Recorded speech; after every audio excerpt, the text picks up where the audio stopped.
Good afternoon, everyone. My name is Doug Quitmeyer. Before we get started, I'd just like to say thank you to GeneXus for having me and all of you down here. I'm truly humbled to be a part of this great operation and to be speaking in front of you today. Connectivity. It's not just a Wi-Fi problem. It is an industrial and people and hiring problem. I'm talking about organizational connectivity. Organizational connectivity cannot be found through job searches, cannot be found through social media profiles, or certifications or other job keyword searches. Nor can our organizations solely rely on the intuition of their recruiters, but on the intuition of their recruiters backed by data analytics and big data. Employing the right people for organizational progress, development, and culture should have a high quantitative aspect to support the qualitative. Data-backed organizational connectivity is also synonymous with success, but companies cannot rely on technology alone to drive their profitability. Without an adaptable and trainable workforce, as well as a connected recruiting platform, the best businesses in the world cannot hope to survive. The world is changing all around us. Technology continues to advance at an unprecedented rate. It is our belief that the application of Moore's Law not only pertains to technology, but to organizations as well as individuals. It requires an innovative approach to recruiting and attracting and developing and retaining talent. This requires the ability for us to use knowledge and experience to pivot in time to meet business and personal transition periods head on. Knowledge and skills can be implemented across industries, just like how technology is used across different business sectors. I will illustrate ways to find the correlations between careers at a performance and a potential level, which will improve your hiring and business processes. At YOUR6, we understand the lessons of a battlefield and apply them to the business world, which is why we use GeneXus software, which helps us to adapt in a rapidly changing environment like entrepreneurship. This topic has been a passion of mine because I found it next to impossible to be able to translate my military skills into the civilian workforce and find employment within the United States. Apparently, expert-level hide-and-seek professional does not translate directly, and it's only good when I'm playing with my 2 young daughters. All right, so the military correlation. Battlefields are fast-paced. You have people flanking, attacking, defending. You have surgeries going on, air support, satellite communications, people maneuvering, decentralized command, all going on at the same time, as well as you have something called psychological operations, otherwise known as marketing to you business folks. In the background, there's logistics, refueling, people trying to pay for the war, etc. In the military, you have a division, which is organizationally complex. In the division, you have 3 regiments. 3 regiments are made up by 3 battalions by 3 companies, and so on and so forth until you get down to the lone individual. But the support required for the lone individual or the next level organizational unit, a squad, is immense. You think about pay, aerial support, weapons, equipment, food, water, shelter, entertainment, all these things that go into supporting just one individual. There's a tremendous amount of connectivity in the military, especially across disciplines, to meet the goal. And how we achieve this, we had something called the Big 5. Marksmanship, medical, physical, airfield seizures, and vehicle training. Everything revolved around these Big 5 aspects of warfare that were all aligned in helping us achieve our goal. Here's an example of a military job description. This is taken from my MOS. I was an infantryman, and please bear with me while I'm laying the groundwork for what I'll show you all later on in the presentation. It says to seek for, close with, and destroy the enemy, and calls for aerial fire support. Behind those 2 sentences represents 1,000 pages of manuals to describe the skills, competencies, and the technical lingo required to accomplish an infantry mission or any other military mission. While these seemingly simple sentences of an infantryman seem like they would not apply, I would argue that they do. This would not make it through a work experience parser or a job skill search engine because the nature of the work is not explicit in these sentences. These are not the first words that a recruiter looks for when they think of a salesman. Let me briefly state just some of the skills that are attached to those 2 sentences that could be roughly translated for a civilian job. Medical, communications, technical support, enter and maintain a secure network, project and program management, satellite communications, decentralized leadership, logistics, situational awareness, strategy, material and personal resource management, route planning, route guidance, security, hazardous materials handling, construction, development of subordinates, and the list goes on and on. but these are just some of the job requirements for somebody who's in charge of only 4 people. There's also additional training to learn and functionally understand someone else's job, to include our next in line boss's job. We therefore understand what other people know and do at least a basic level, and if we need to lend a hand when necessary, we can to complete cross-functional tasks. This type of organizational culture creates a very efficient decision-making paradigm with transparent workflows and an agile workforce while competing in the world's fastest life or death arena. In these high-stakes environments, we quickly learn how to teach, to manage processes, and to prove upon things, especially meals ready to eat, those little MREs that have a half-life of 20 years. In short, our experience is not linear but varied. This correlates to an expansive cross-functional education and career opportunities after the military, or at least one would think. So how does this compare to businesses? Well, we are trying to prepare students currently for jobs in technology that aren't even developed yet, sometimes 4 years in advance. Globalization, technology, and data are changing the fundamental ways we do business, why we do business, and whom we do business with. Trade agreements come and go, supply chains modify. Innovative technologies such as blockchain, virtual reality for the medical education, biohacking, the magnets that the gentleman was talking about earlier, and revolutionary energy production are changing the requirements of the workforce at, I'm arguing, a search term level, but not at a nature of the employee level.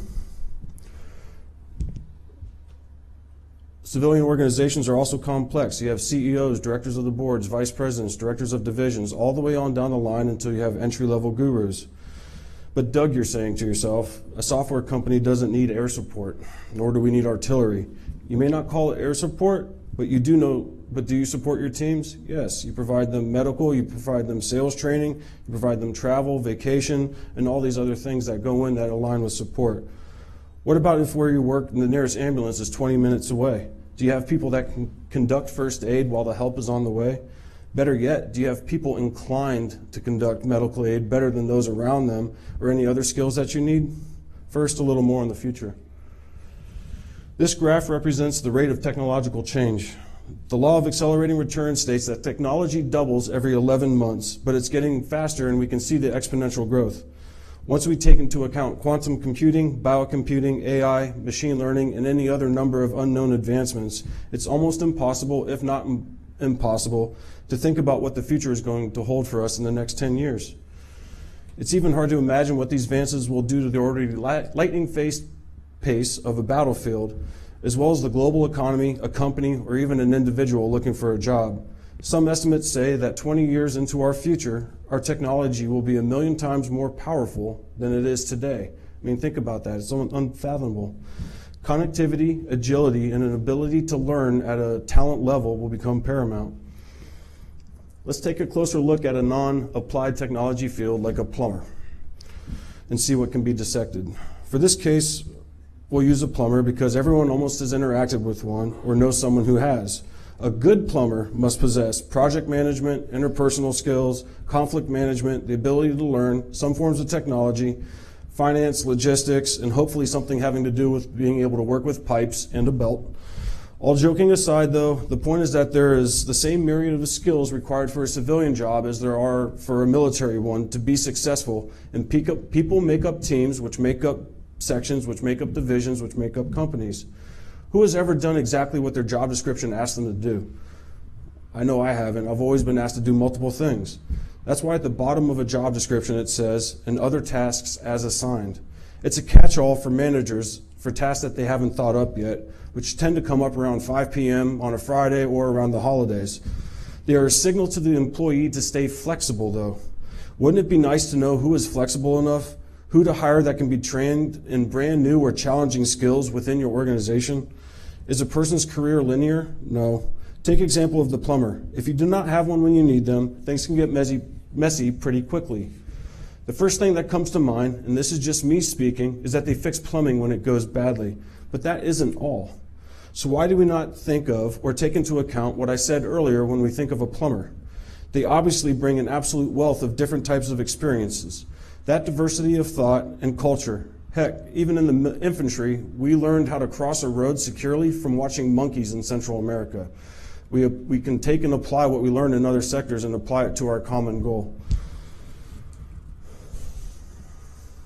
So why bring up an infantryman and a plumber? There is a need, and always has been, for a way to not only identify top performers, but potential top performers, and develop them, not only for them, but also for their team, divisions, and companies. The adaptability of people and companies to learn new skills or apply current skills to markets is not only a current competitive requirement, but a requirement that is becoming faster and faster every day. Coal miners in the United States are now getting trained as computer programmers because there are direct correlations between the soft skills and technical competencies of each of those job requirements. As an example from technology that is recent, drones being repurposed from the military are now able to deliver packages for Amazon. So how can a company proactively plan for their most important commodity, people, in times of accelerating technological and business change? Exactly the way we operated in the military. We knew what other people were good at, focused on strengthening their weaknesses instead of exploiting them, and we focused on getting people into the right fit.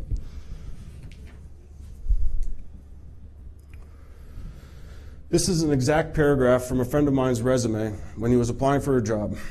This person's led over 50 people, managed millions of dollars in men's weapon equipment, operational training, logistics, the whole shebang. With all that experience, the person never got one call back because they did not use keywords, which is our first current situational problem. Never fear for this person, though, because this current system is beat if you know the tricks. The first thing people are instructed to do in my country when we look for a job is to pad their resume with keywords, or they use white ink and put it on the PDF to get it through the keyword system. How does a hiring manager make sure that what they're looking at is a valid resume between an unqualified and a qualified candidate? How do you know if you're using keywords? The second thing that job searchers are told to do is to just get your foot in the door and then sell yourself in the interview. Companies have diverse ways of saying things even within an industry or even the company itself. We have created some systems where qualified candidates are completely passed over because they didn't type the right keyword, where their recruiters are wasting time and resources on underqualified candidates or candidates that shouldn't even be in the industry at all. Why? Currently, our hiring is also very reactionary. Uh-oh, our succession plan isn't working. We don't have a person to fill Jones's role in sales. Actually, what did Jones in sales actually do? I don't know anything because I'm a technology guy. I'm not in sales. Or even better, we have no gap analysis on the skills needed internally until something happens, because we have to shift to meet our competitive landscape's new tactic in the market. Or just the blanket lazy statement of you can't find good talent these days. Here's some of the statistics from what I like to call accidental competence. The sheer volume of potential candidates is staggering. Some reports say that over 75% of candidates who apply on online job boards never get an email back. Recruiters I've spoken to in the United States spend an average of 8 to 10 seconds reviewing a resume. If they don't like what it says, they put it in the decline pile. If they don't understand a word that's in there, they put it in the decline pile. Or if they don't get a good feeling about it, they put it in the decline pile. You're playing 1 in 6 billion odds with the current hiring process. A friend of mine who has international sales experience, Fortune 500 product development experience, uploaded their resume to multiple online job sites. They received calls only back for being call center service support because they were bilingual. If hiring managers don't understand, they toss it in the decline pile. This is a tremendous loss of talent and potential, and it becomes costly. How much? $4,000 per candidate, according to Deloitte. That's not per hire, but per candidate. So if your company has 100,000 candidates like Walmart a year, that's a lot of money. $4,129 per hire on a low-end job, and that gets upwards of $60,000 if you're a manager on up, depending on where you work. And greater than 2.5 times their yearly salary if they don't work out. So, for instance, let's take a $50,000 US per year employee and only 5 applicants for the job. That's a minimum of $149,129 if they don't work out in the first year alone, lost for a $50,000 a year job. And guess what? It's going to become more expensive without a major change in the way we hire. Here's the basic definition of military intelligence, and yes, I know there's jokes about military intelligence, but I'll let it rest.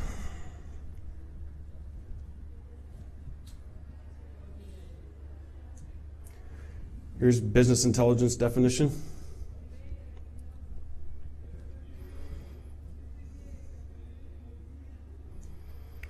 So what would happen if we take those definitions and applied them to the individual and not the business? Well, I briefly described the way we did it in the military to try and elucidate the effectiveness of what I'm about to describe next. We are utilizing big data, analytics, and predictive measures and applying them to an individual to add to the actual intelligence of business intelligence. Thus, in effect, we're creating a business intelligence 2.0 to improve upon an ancient process called talent management. Here's a little bit more about how we're doing it. This is what I like to call the performance equation. Skills and knowledge and effort are covered by my company, and the Career Choice GPS covers the potential and attitude. Have you ever had somebody with extraordinary talent, a poor attitude, and an amazing opportunity? Well, if you had, you know that eventually they don't work out because you don't have all three: talent, effort, and opportunity. Or maybe you have somebody with great attitude, immense talent, but was flipping burgers. They probably didn't last very long either.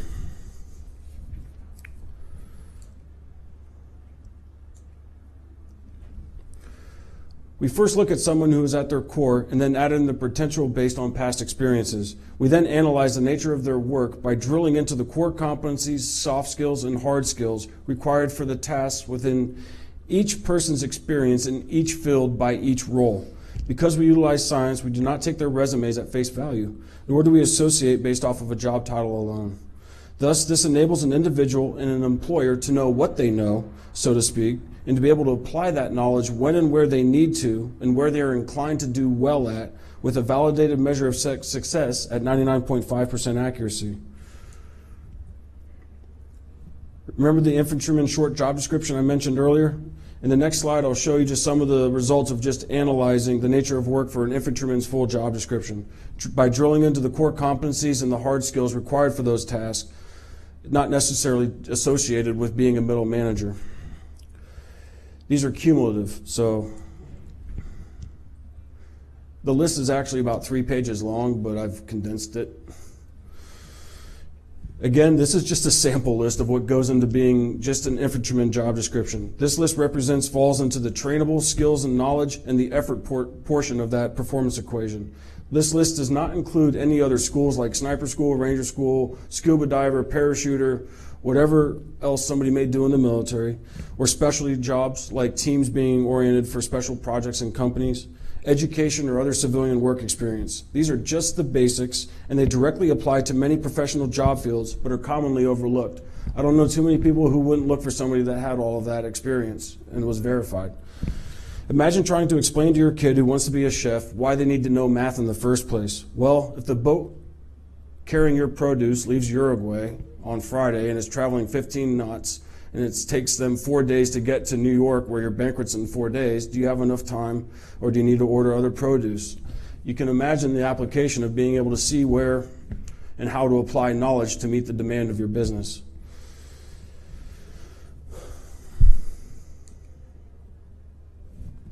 This is the list of fit scores off of the Career Choice GPS. This covers the trainable and potential portions of the talent section to include the entire effort section of the performance equation. The Career Choice GPS assessment is statistically valid and has been validated again at being 99.5% accurate. However, that when somebody scores a 5, like this, for carpentry and woodworking, they're 120% more effective and happy at that job than somebody who scores a 3 with a degree. This person is an example of somebody who can go forth and do great things in a lot of different fields, except hospitality and being a psychological warfare assistant or marketing assistant. They got a 2.0 in that.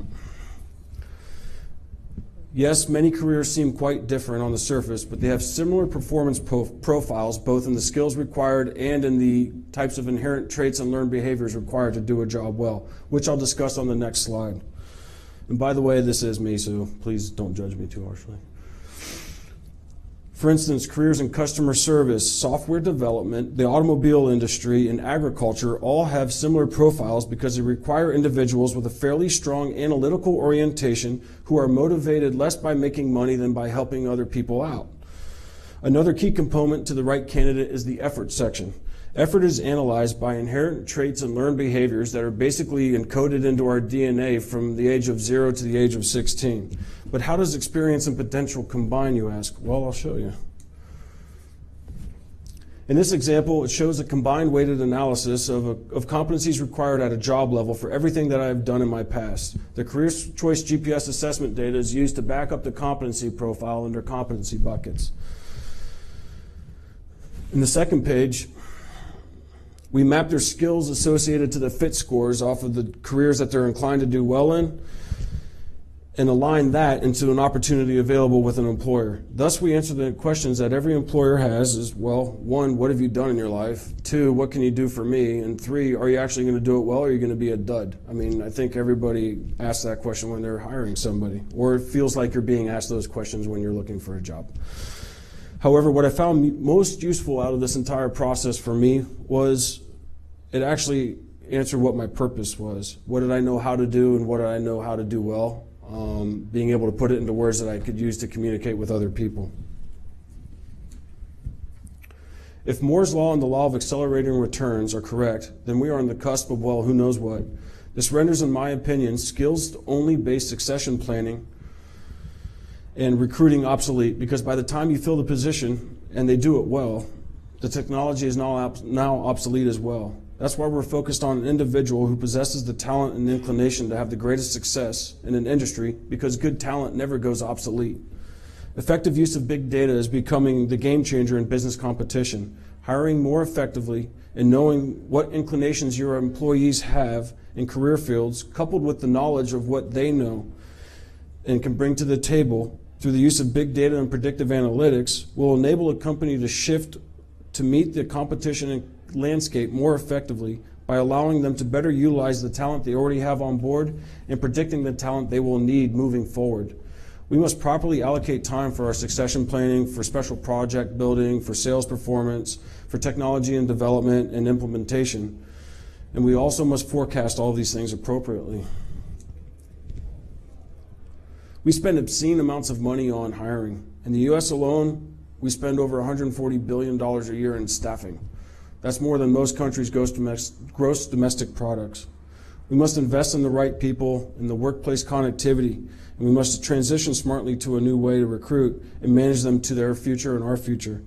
Thus, by adding top-line value and creating avenues for purpose and even more company achievement within, and finally increasing the bottom line through a better use of business intelligence. Thank you.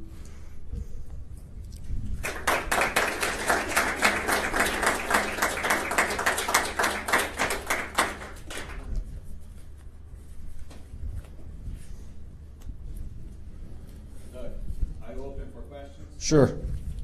How GeneXus is helping you to shape your company, your deliverables with the technology that... So I'll tell a little horror story. So we're a startup and we just launched live last Monday. Great, right? So for the first year and a half, we were doing all the mapping of roughly 3 million data points of the Army for mapping all of them to jobs and all this and that. We were using an external development team, and what we didn't realize at the time was that they hard-coded a lot of things in our code to where 2 concrete objects were interacting with each other, and so every time we ran a computation they were butting heads, and they didn't build that veil in between the two to allow them to operate. I linked up with a GeneXus individual in July and was sold on the ability to adapt. They were including things that we wanted to use, and allowed us to shift, because once those user stories were written, we couldn't get them back, and everything was becoming increasingly more difficult to implement. Version 1.1, and then version 1.2 even had a longer development cycle, version 1.3, and so now we're able to, in essence, sort of plug and play and change things out to be able to adapt, one, what our customers need, especially during a proof of concept, which is massive because you get all this data back, then what are you supposed to do with all of their feedback? You know what I mean? Like, it's a lot more difficult with an external dev team outside of GeneXus. So thank you all very much. I appreciate it. Good luck.